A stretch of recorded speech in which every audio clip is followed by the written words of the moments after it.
Om Shanti. Spark audio book हिसाब किताब part 1। Topic: तन और मन की हलचल को समाप्त कर देही अभिमानी बनो। बाबा ने एक दृश्य दिखाया। लाइट की बहुत ऊंची पहाड़ी थी। उस पहाड़ी के नीचे शक्ति सेना और पांडव दल था। ऊपर में बाप दादा खड़े थे। इसके बाद बहुत भीड़ हो गई। हम सभी भी वहाँ खड़े ऐसे लग रहे थे जैसे साकारी नहीं, लेकिन मंदिर के साक्षात्कार मूर्त खड़े हैं। सभी ऊपर देखने की कोशिश कर रहे थे, लेकिन ऊपर देख नहीं सके। जैसे सभी बहुत तरस रहे थे। फिर थोड़ी देर में एक आकाशवाणी की तरह आवाज़ आई कि शक्तियों और पांडवों द्वारा ही कल्याण होना है। उस समय हम सबके चेहरे पर बहुत ही रहमदिल का भाव था। उसके बाद फिर कई लोगों को शक्तियों और पांडवों से अव्यक्त ब्रह्मा का साक्षात्कार, शिव बाबा का साक्षात्कार होने लगा। फिर तो वह सीन देखने की थी। कोई हंस रहा था, कोई पकड़ने की कोशिश कर रहा था, कोई प्रेम में आंसू बहा रहा था, लेकिन सारी शक्तियाँ आग के गोले समान तेजस्वी रूप में स्थित थी। इस पर बाबा ने सुनाया कि अंत समय में तुम्हारा यह व्यक्त शरीर भी बिल्कुल स्थिर हो जाएगा। अभी तो पुराना हिसाब किताब होने के कारण शरीर अपनी तरफ खींचता है, लेकिन अंत में बिल्कुल स्थिर शांत हो जाएगा।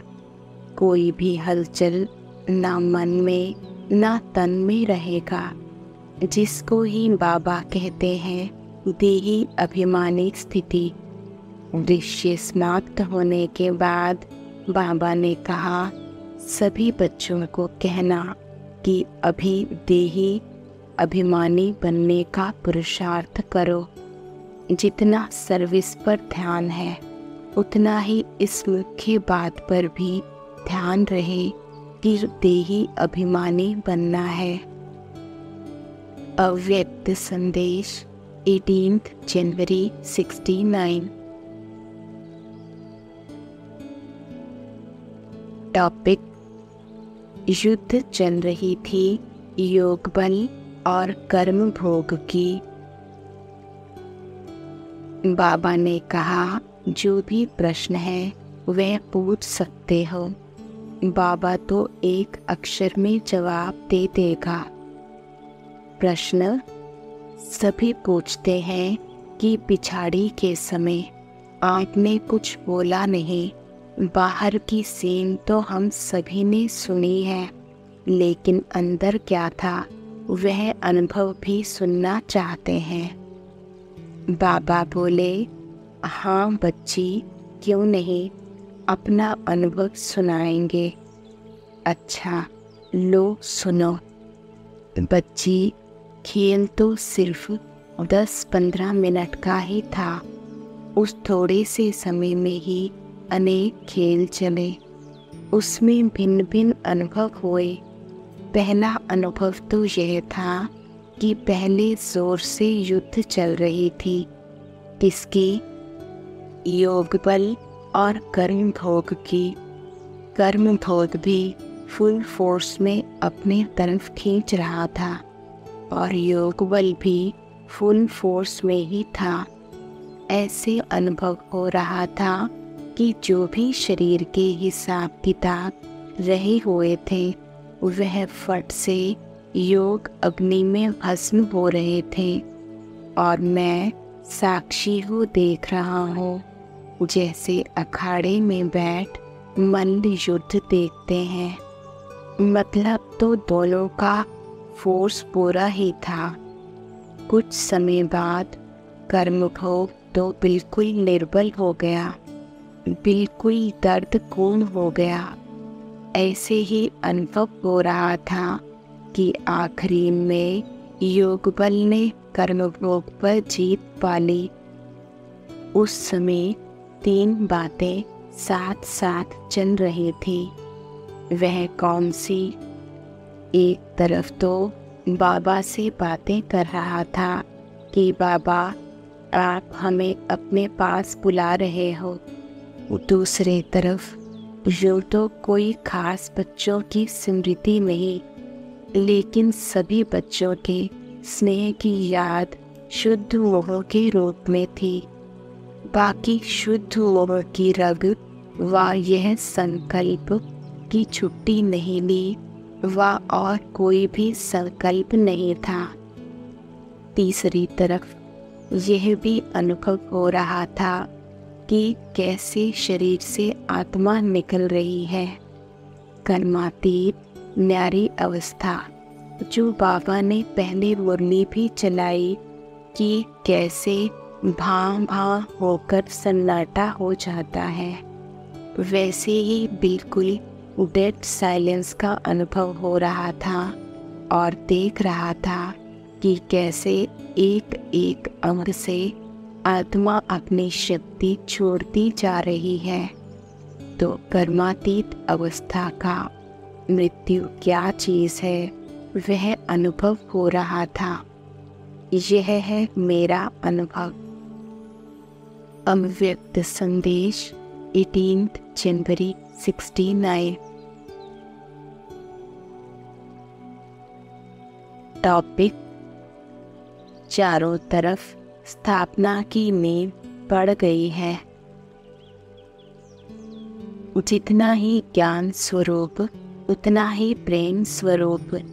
तो बच्चों को भी यह 2 गुण अपने हर जन्म में धारण करने हैं।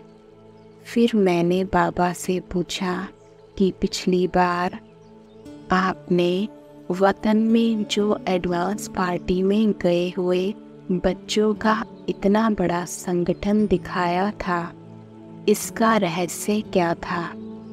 बाबा ने कहा पूरा राज तो बाद में चलकर सुनाएंगे, लेकिन साकार रूप से जो बच्चे कोई सर्विस अर्थ या कुछ हिसाब किताब चुकतू करने अर्थ चले गए हैं, उन बच्चों से मुलाकात करने के लिए बुलाया था।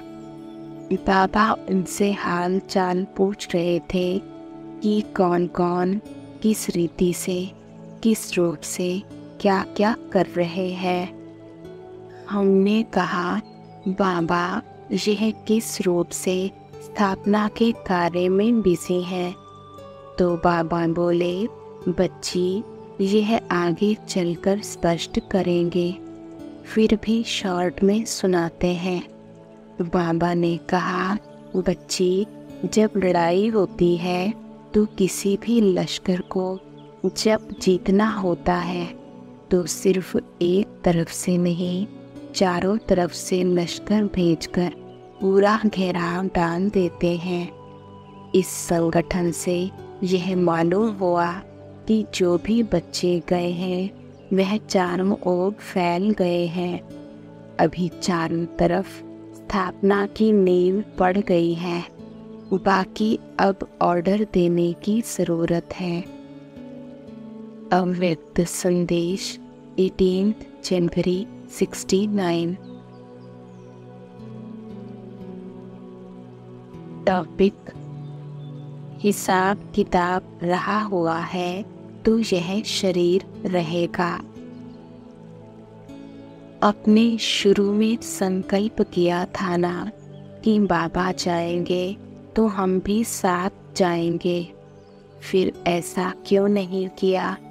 यह भी एक स्नेह है और संग तोड़ एक संग जोड़ने की यह चैन है जो अंत समय की निशानी है। जब कहा था तो क्यों नहीं शरीर छोड़ा? छोड़ सकते हो।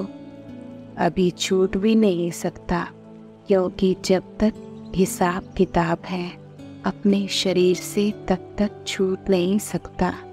योग से या भोग से हिसाब किताब तो ज़रूर करना पड़ता है।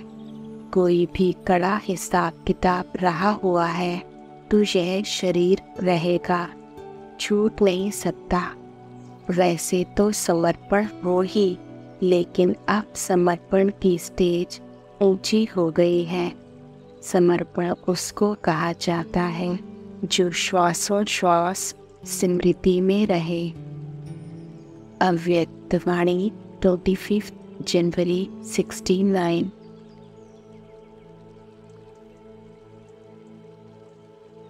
टॉपिक: उनके हर गुण हर कर्म को अपने कर्म और वाणी से भेंट करो। संपूर्ण स्थिति का चित्र साकार में देखा है। साकार तन जो था वह संपूर्ण कर्मातीत स्थिति नहीं थी। उसकी भेंट में बताओ, उन जैसा तो बनना ही है, गुण को ही धारण करना है। तो उनके अंतिम स्थिति और अपने वर्तमान स्थिति में कितना फर्क समझते हो? उसके लिए कितना समय चाहिए? साकार का सबूत तो इन आँखों से देखा। उनके हर गुण हर कर्म को अपने कर्म और वाणी से भेंट करो तो मालूम पड़ जाएगा। अभी समय के हिसाब से 25% भी बहुत है। समय पुरुषार्थ का बहुत कम है। इसलिए जैसे याद का चार्ट रखते हो, साथ साथ अब यह भी चार्ट रखना चाहिए। साकार जो कर्म कर रहे थे, जो स्थिति, जो स्मृति थी, उन सभी से भेंट करनी है। अच्छा,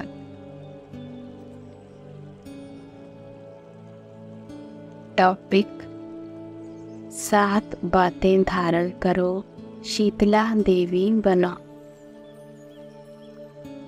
आज कुमारियों का इम्तिहान लेते हैं। सभी जो पुरुषार्थ कर रहे हैं उसमें मुख्य 7 बातें धारण करनी है और 7 बातें छोड़नी है। वह कौन सी? हर एक कुमारी ने अपना अपना सुनाया। छोड़ने का तो सभी को सुनाते हो।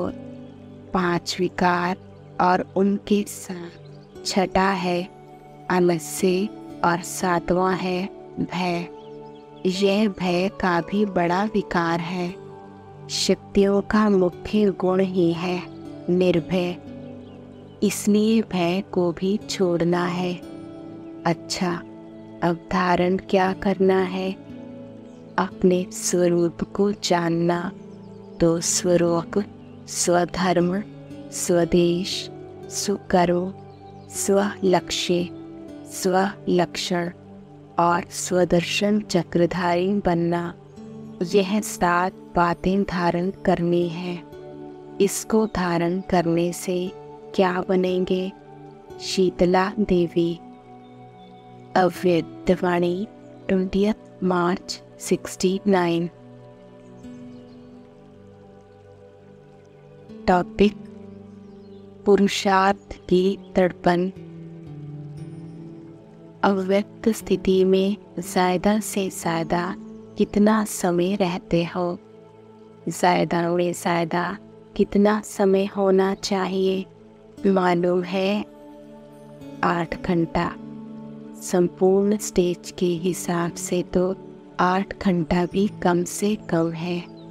आपके वर्तमान पुरुषार्थ के हिसाब से 8 घंटा ज़्यादा है। कोई ने भी हाथ नहीं उठाया। अच्छा, जो 6 घंटे तक पहुँचे हैं वह हाथ उठाए। कोई नहीं उठाते हैं। अच्छा, 4 घंटे तक जो पहुँचे हैं वह हाथ उठाए। कोई ने 4 घंटे में, कोई ने 2 घंटे में हाथ उठाया। इस रिजल्ट के हिसाब से कितना समय पुरुषार्थ का चाहिए। कोर्स भी पूरा हो गया, रिवाइज कोर्स भी हो रहा है, फिर भी मेजॉरिटी के रिजल्ट, इसका क्या कारण है? सभी पुरुषार्थ भी करते हो, उमंग भी है, लक्ष्य भी है, फिर भी क्यों नहीं होता है? अटेंशन कम है। किस बात का अटेंशन कम है? यह तो अटेंशन सभी रखते हैं कि लायक बने, नज़दीक आए, फिर भी मुख्य कौन सा अटेंशन कम है जिस कारण अव्यक्त स्थिति कम रहती है? सभी पुरुषार्थी ही यहाँ बैठे हो। ऐसा कोई होगा जो कहे मैं पुरुषार्थी नहीं हूँ? पुरुषार्थी होते हुए भी कमी क्यों? क्या कारण है? अंतर्मुख रहना चाहते हुए भी क्यों नहीं रह सकते हो? बाहर मुक्ता में भी क्यों आ जाते हो? ज्ञानी तू आत्मा भी तो सभी बने हैं। ज्ञानी तू आत्मा समझदार बनते हुए फिर भी समझ क्यों बन जाते हो? समझ तो मिली है, समझ का कोर्स भी पूरा हो चुका है। कोर्स पूरा हो गया, गोया समझदार बन ही गए, फिर भी बेसमझ क्यों बनते हो? मुख्य कारण यह देखा जाता है कोई कोई में अलबेलापन आ गया है, जिसको सुस्ती कहते हैं। सुस्ती का मीठा रूप है आलस्य। आलस्य भी कई प्रकार का होता है, तो मेजॉरिटी में किस ना किस रूप में आलस्य और अलबेलापन आ गया है। इच्छा भी है, पुरुषार्थ भी है, लेकिन अलबेलापन होने कारण जिस तरह से पुरुषार्थ करना चाहिए वह नहीं कर पाते हैं। बुद्धि में ज़्यादा ज्ञान आ जाता है तो उससे फिर ज़्यादा अलबेलापन हो जाता है, तो अपने को कम समझदार समझते हैं, वह फिर भी तीव्र पुरुषार्थ कर रहे हैं। लेकिन जो अपने को ज़्यादा समझदार समझते हैं वह ज़्यादा अलबेलेपन में आ गए हैं। जैसे पहले पहले पुरुषार्थ की तड़पन थी, ऐसा बनकर दिखाएंगे, यह करके दिखाएंगे। अभी वह तड़पन खत्म हो गई है, तृप्ति हो गई है, अपने आप से तृप्त हो गए हैं। ज्ञान तो समझ लिया, सर्विस तो कर ही रहे हैं, चल ही रहे हैं। यह तृप्त आत्मा इस रूप से नहीं बनना है, पुरुषार्थ में तड़प होनी चाहिए। अव्यक्तवाणी 9th June 69। Topic: Shri Krishna के नज़दीक आने वालों की निशानियाँ। हम श्री कृष्ण के साथ पहले जन्म में आएंगे, उनकी फैमिली में आएंगे, वा सखी सखा बनेंगे, वा तो स्कूल के साथी बनेंगे। जो समझते हैं तीनों में से कोई ना कोई ज़रूर बनेंगे, ऐसे निश्चय बुद्धि कौन है? सभी ने हाथ उठाया। नज़दीक आने वालों की संगम युग में निशानी क्या होगी? यहाँ कौन अपने को नज़दीक समझते हैं? यज्ञ, सर्विस व जो बाप दादा का कार्य, उसमें जो नज़दीक होगा वही वहाँ खेल पाल आदि में नज़दीक होंगे। यज्ञ की जिम्मेवारी व बाप दादा के कार्य की जिम्मेवारी के नज़दीक जितना जितना होंगे उतना वहाँ भी नज़दीक होंगे। नज़दीक होने की परख कैसे होगी? हर एक को अपने आप से पूछना चाहिए, जितनी बुद्धि, जितना तन मन धन और जितना समय लौकिक जिम्मेवारियों में देते हो, उतना ही इस तरफ देते हो। इस तरफ ज़्यादा देना चाहिए। अगर ज़्यादा नहीं तो उसका वज़न एक जैसा है। अगर दोनों तरफ का एक जितना है तो भी नज़दीक गिना जाएगा। इस हिसाब से अपने को परखना है। अव्यक्त वाणी 9 जून 69। टॉपिक: सच्चाई और सफाई का अंतर क्या है। जरा ध्यान में रखो, इतना समय जो बाप दादा की गोद में पले और उसमें जो भी कुछ कर्तव्य किया, ऐसे भी है कोई ने लज्जा के मारे बाप दादा से छिपाया है।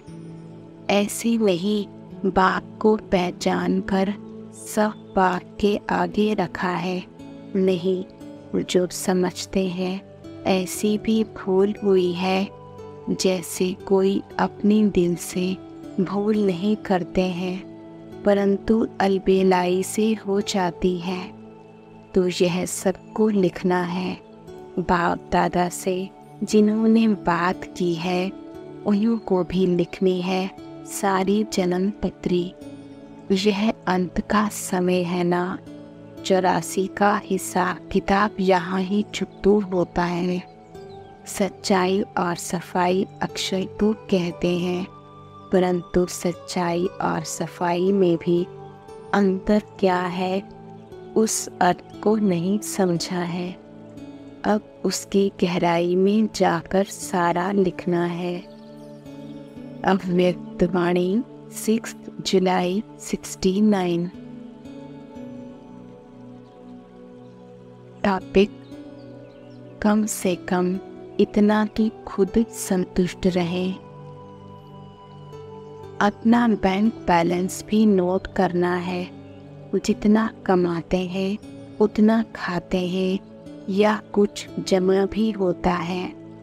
टोटल हिसाब निकाला है, कितना जमा किया है, उस जमा के हिसाब से खुद अपने से संतुष्ट हो। नहीं तो जमा करने का और कोई समय रहा हुआ है। कितना समय है? समय भी नहीं है, संतुष्ट भी नहीं, तो फिर क्या होगा?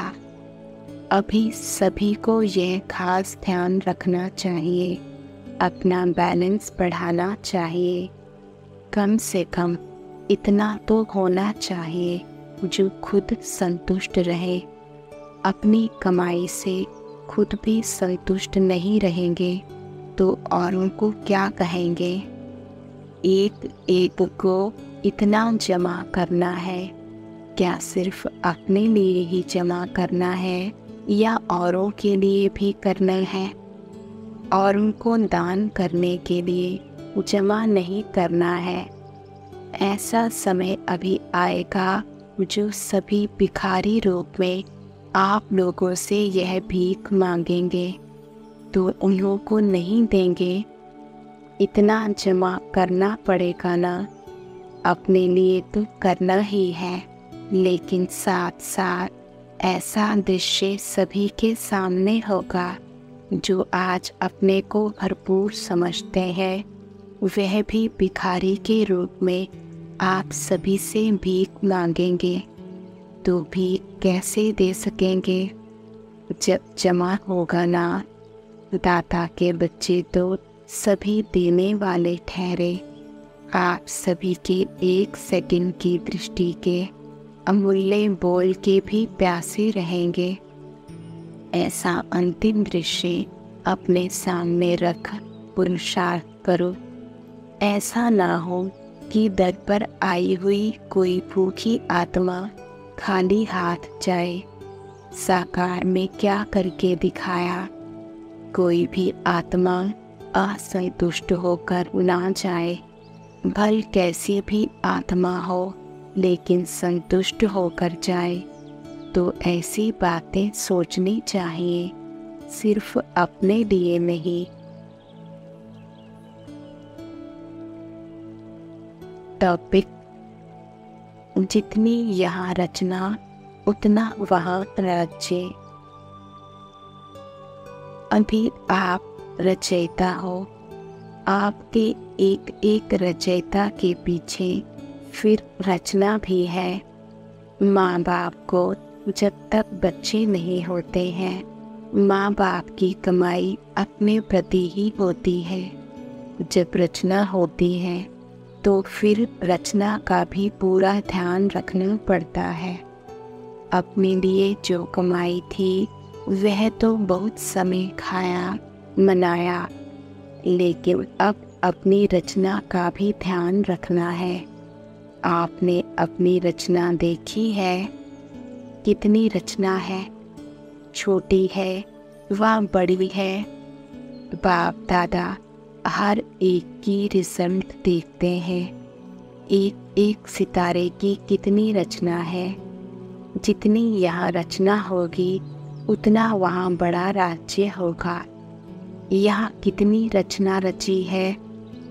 अपनी रचना देखी है? भविष्य को जानते हो?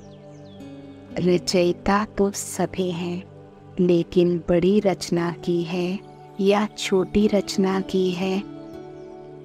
आज तो बड़ी की है। बड़ी रचना के साथ फिर जिम्मेवारियां भी बड़ी हैं। अच्छा, अव्यक्तवाणी 17 जुलाई 69। टॉपिक: सीढ़ी उतरने और चढ़ने का ज्ञान। खास जो निमित्त बने हुए पांडव हैं, उनको भविष्य में आने वाली बातों को परखने की शक्ति चाहिए और निर्णय करने की शक्ति भी चाहिए। निर्णय के बाद फिर निवारण की शक्ति चाहिए, तभी सामना कर सकेंगे और सामना करने के बाद यज्ञ की प्रत्यक्षता की सफलता पाओगे। आपको बाबा ने किस लिए बुलाया है? हिसाब किया जाता है ना। सीढ़ी उतरने और चढ़ने का ज्ञान सिखाने लिए बुलाया है। अब किस बात में उतरना है और किस बात में चढ़ना है? बड़प्पन तो पकड़ लिया है, मगर बड़प्पन होते हुए भी जहाँ पर छोटेपन की सीढ़ी उतरना होता है, वहाँ पर फट उतर नहीं सकते हो। 1 सेकंड में मालिक और 1 सेकंड में बालक बनने की आवश्यकता है। अव्यक्तवाणी 23 जुलाई 69। टॉपिक: मेहनत ली हुई यहाँ चुकतू करना है। पांडव सेना है, ज्ञानी तो आत्मा और शक्ति सेना है। स्नेही तो आत्मा, जो स्नेही है वह योगी है। अभी तो एक एक पांडव के मस्तक में उमंग उत्साह झलक रहा है। यह उमंग और उत्साह एक रस सदा रहे। मेहनत जो ली है उसका फल दिखाना है। अगर मेहनत ली हुई यहाँ चुकतू नहीं करेंगे तो फिर सतयुग में वह मेहनत का फल देना पड़ेगा। इसलिए जो मेहनत ली है उसे भरकर देना।